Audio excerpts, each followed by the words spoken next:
They're Brembo. Now, these on the back are for their SVT. This is the same caliper you would find if you were playing with any of the F-150 pickups or the Continental before it was discontinued. This is that caliper. Now, if you look at the front of this car, the caliper is gigantic. And the reason it's big is because they've already figured out that this thing's going to pretty stand up before something falls over, which will probably be me. This Brembo caliper has got a gigantic rotor, okay? The rotor's got a real big flat plane to it on both sides. We've got a lot of surface to work with. And then on top of that, this thing comes with 4 pistons. It's got 2 in the back and 2 in the front.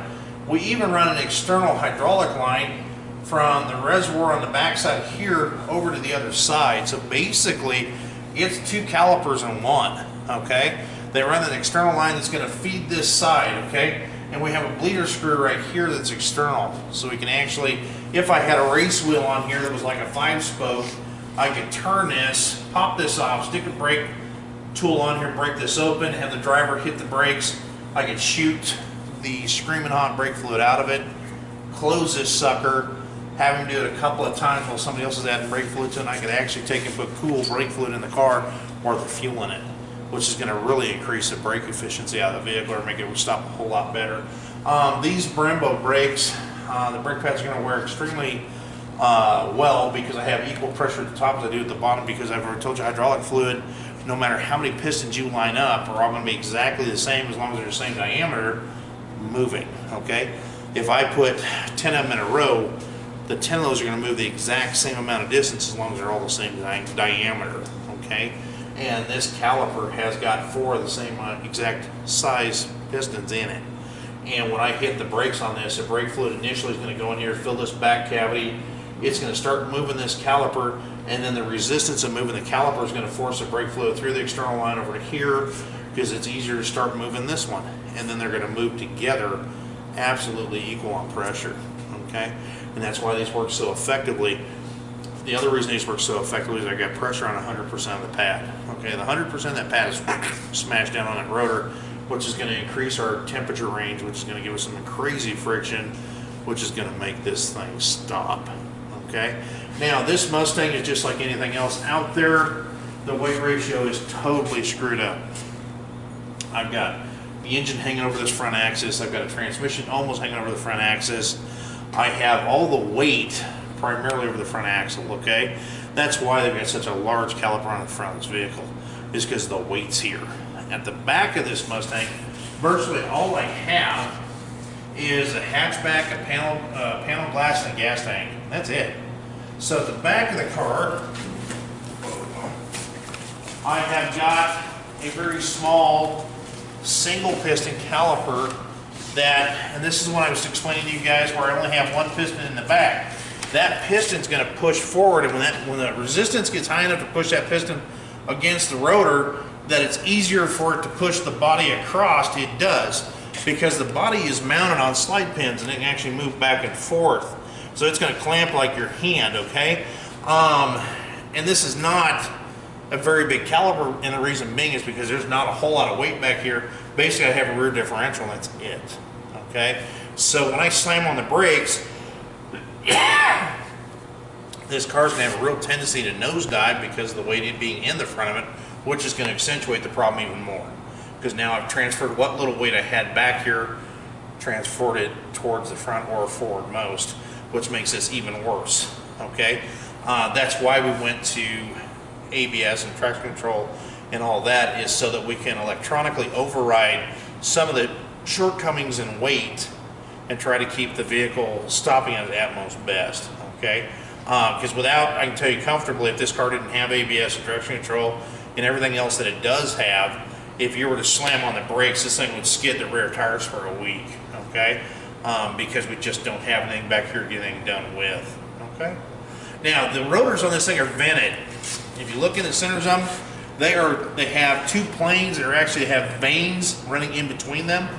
That's to air cool these rotors, okay? Now, typically speaking, rear rotors on a car are usually solid, okay? On this Mustang, they're vented to get rid of some of the heat. On the front of this, they're vented as well, and in some instances, you will actually find holes in the front, and that's cross drilling. The reason I'll cross drill the rotor, once again, is to get air into the rotor to cool the rotor down so it doesn't swell, okay? Because if it swells and it's a race car, is it gonna inhibit how fast I can go? Because I can run them with the brakes on, right? So if I have a cross drilled and vented rotor, I can expel the heat, the rotor stays uniform size. It also is gonna keep this thing from fatiguing so that I have more use out of it, right? Plus I'm not gonna have the distortion of material. Like we talked about yesterday, where Chevrolets have got a real problem right now, and so do some of the Fords, where they're getting material displacement, where it actually starts building a ridge on the backside here that you can actually physically see.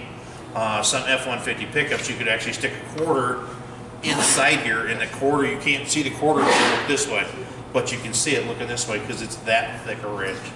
And that's material displacement, okay? But these are vented, it's to get rid of the heat, okay? But that's how this car gets it done.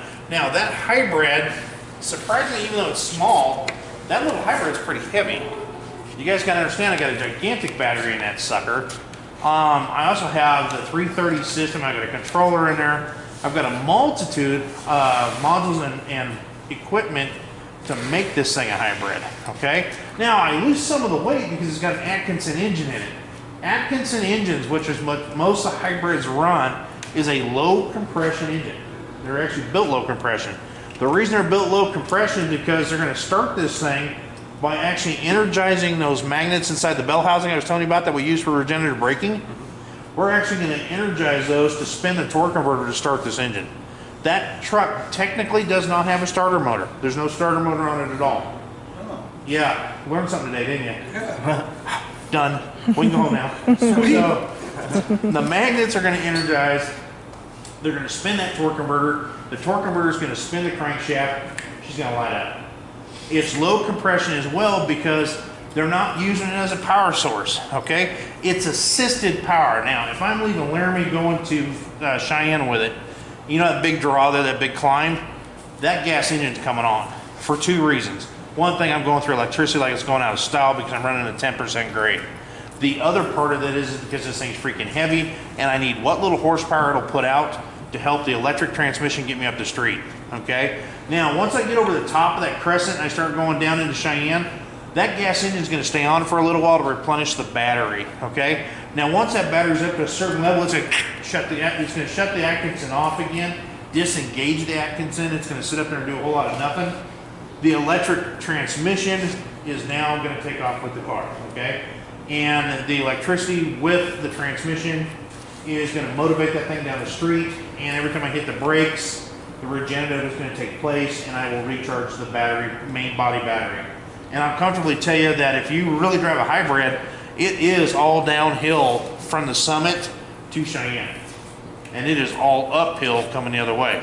It's low grades of it, but it's uphill. These things will replenish the battery's weight 30-40% going to Cheyenne. Well, you'll lose that much trying to get to Laramie, okay? So it'll definitely tell you the drag. But the unique thing about this truck is out here at the wheels, there's nothing different between this and a gas engine, okay? If I had another one of these Mariners sitting over here with a gas-only engine in it, the braking system out here is exactly the same, okay? Because this is not regenerative braking. The regenerative braking is inside the transmission.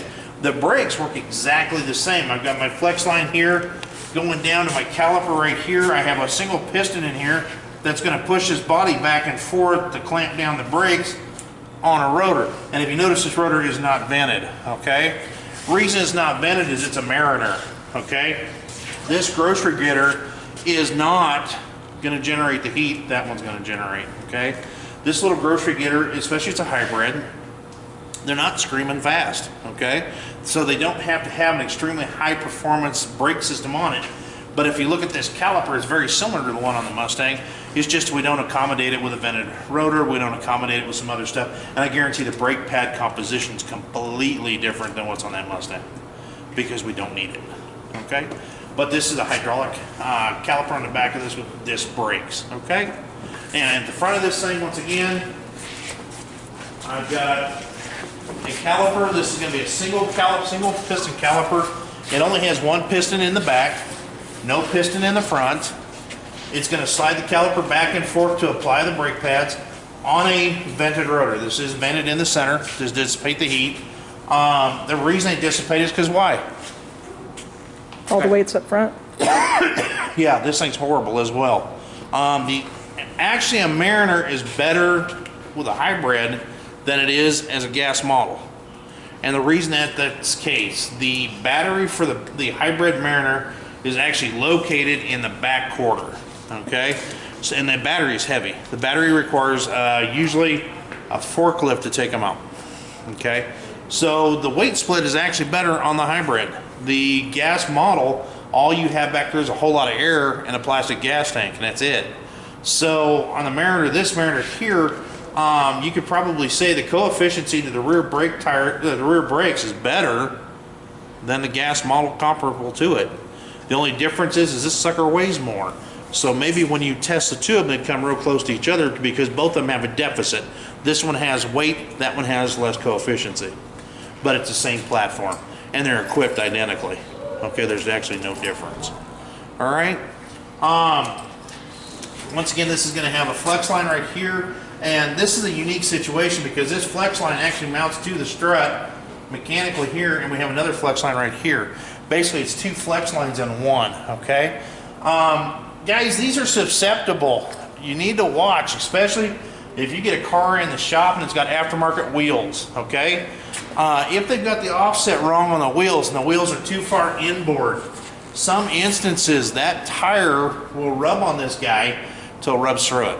Okay, these have a rubber coating on the outside of them, then they have a cotton weaved protection over them, then they've got another rubber coating over them, there's a neoprene, there's several layers in here. But nevertheless, if I get a tire that's got the wrong offset on it, or if the customer lives here and it's last winter and they throw a set of chains on this and the chains are the wrong ones for this vehicle, that can definitely buzz through these flex lines. So you guys want to check flex lines every time you do the brakes. Another thing you guys want to be extremely careful about, when you pull your caliper off, you don't dangle it from the flex line, all right? The flex lines, they will rupture off the crimped ends. The other thing you want to be very, very careful about, some of these vehicles are going to have a relatively long flex line. You could take your caliper off, put your caliper over here, do what you need to do, and inadvertently turn the caliper 360 degrees and put it back on. It'll fit. It'll go on. What did you just do to the flex line? Twisted it. You just twist it. Usually, and if it's my luck, you twist it to the outside. So what's it going to do? It's going to touch that tire or the wheel almost immediately. So you want to make absolutely sure when you guys hang your caliper, check your flex line, make sure your flex line is still flexed in away from the tire and wheel, okay? Because on a lot of these cars, you guys can absolutely turn it 360 degrees, throw it on there, and now it's exposed. As well as you have the probability, if the tire doesn't eat it alive or the wheel, you could in fact tear the flex line up because now it is twisted under pressure. So you want to be extremely careful, all right? These flex lines, they are puncturable. I've only had a couple, and all the years I've done this, they're actually punctured. One of them was the guy, there was a box spring for a mattress in the interstate, and he didn't have any choice. He had to run over it, and one of the springs cut the flex line. I've had that, and I had another gentleman that he left the road with the vehicle, and something in the bar ditch got a hold of the flex line and literally ripped it out of the caliper. I don't know what it was. But they're generally pretty durable. You just got to make sure you put them back the way you got it, okay? As long as you put it back the way you got it, you don't have problems with them. But like I said today, your job is to look at the entire big picture here, okay? While I've got this sucker apart, I want to check and make sure that I don't have a problem with the hub bearing, that I can't flex this thing back and forth because the hub bearing's junk. I want to make sure that the alignment bolts are tight. I had a Chevrolet pickup, had been to an alignment shop. The guy turned the adjustment sleeves to set the toe, never tightened any of the bolts up. They were just hanging on the rod. So all the adjustment sleeves had to do was back off and it would have let go of both front tires. So you want to make sure that you guys take an eyeball to the whole thing. Make sure that you do have a safe, and tight spindle nut and bearing, that you want to make sure that your axle boots aren't blown. At this time, we want to make sure the strut's not leaking from the boot. And we also want to make sure the spring's intact. I can't tell you guys how many cars that you're going to do brakes on the back of it and you look out and the spring's in two pieces because it broke at least one coil. They build a really long spring on those back struts, and the reason they do that is because, you know, groceries go in the back. When we put that additional weight in the back of the car to keep the car from sagging, they put a pretty long spring in there to compensate for weight. Well, over time, springs resonate. And when they resonate and they're small, because this guy's pretty small and the ones on the rears are actually smaller, when they resonate and they sing, on the right given day, you're going to snap a coil. And that coil is going to actually break and fall inside the spring, and the spring itself is actually going to pop back up in there, so it'll sit halfway right. And a customer will never know that spring's failed. The scary part about that is, when do you actually use a spring? When do you actually use a suspension? When do you exercise it? Corners. You go into a corner with that car, are you going to have the right spring retention in the rear of it? No. Is it going to have a tendency to throw the rear end out? Yeah. Every single time. So you're going to notice broken springs. Ford Escorts, Ford Escort wagons, Mazda, any of the Mazda cars. You need to be very, very careful when you work on them and make sure that they actually have the full length spring in the back. Most times you can grab the spring and move it up and down 3 or 4 inches because the broken coil's still up in the hole and you can't see it. But you'll grab this and you'll move it 4 inches, go, I think I have a problem. And that's because the spring's busted. All right. So you want to take a complete look at this, okay? As well as, tire stores are not afraid to sell a tire that will catch on the back of the wheelhouse or catch on the front of the wheelhouse, okay? Make sure that they haven't done something incredibly clever, like get a hold of the ABS wires, okay? I can't tell you how many ABS codes I've had that just show up once in a while because of an aftermarket wheel. Aftermarket wheel got a hold of the wiring harness, pinched it, smashed it, what have you, okay? And if you have a customer that's got a Mariner and this thing came with 15s and now it's got 21s on it, what's going to be their complaint when they go to stop? It doesn't. Why? Because there's too much surface area for the tire to actually grip it. Just dissipates the weight across it, so it will focusing it to the ground. Have you ever carried a 21-inch wheel? Pretty damn heavy. Usually. You throw a 21-inch wheel on here, now you have additional rotating mass, right? It's going to take more to stop it, isn't it? And you've got a bigger surface, so if you're on snow, it slides, it skids. ABS is going to be on much more than normal. The biggest complaint I've had with cars on dry streets with an oversized tire is that they hit the brakes and it's just lethargic because the brakes can't handle the additional rotating mass. So you can imagine these kids that are running around with these cars with 21, 22s, 23s on them, what it's like. I think they're pre-planning to stop that car because it's not going to do it on a dime. All right. So this is the situation. This is a single piston caliper. The Mustang's on 4 piston calipers. They both have very relatively similar brakes. Okay. What I want you guys to do is I want you to team up in 2s. I don't care how you do it. And each one of you take a corner on this Mariner, and I want it down to the knuckle. Okay. I want the caliper off. I want the brake pads out of the caliper. I want the caliper bracket off, and I want the rotor off, okay? And then you're going to take in, tell me you did it, and then you're going to put it back together. And then I'm going to let you go to the back and do the back, okay? Make sense? Mm-hmm. Okay, toolbox is over in the corner there. If we don't have it in that toolbox, we have the keys, and you guys know where they are, to the roll-around carts. Grab a roll-around cart, bring it up here, and have at it, okay? Okay. Let's get it torn out. Want to help me out? Yeah, cool. I got you. Here you go, buddy. I was gonna. I can help You can help me out too. Well, see, I've done this before. He's got to do it too, so. And I got to do it, so. I've done it. How?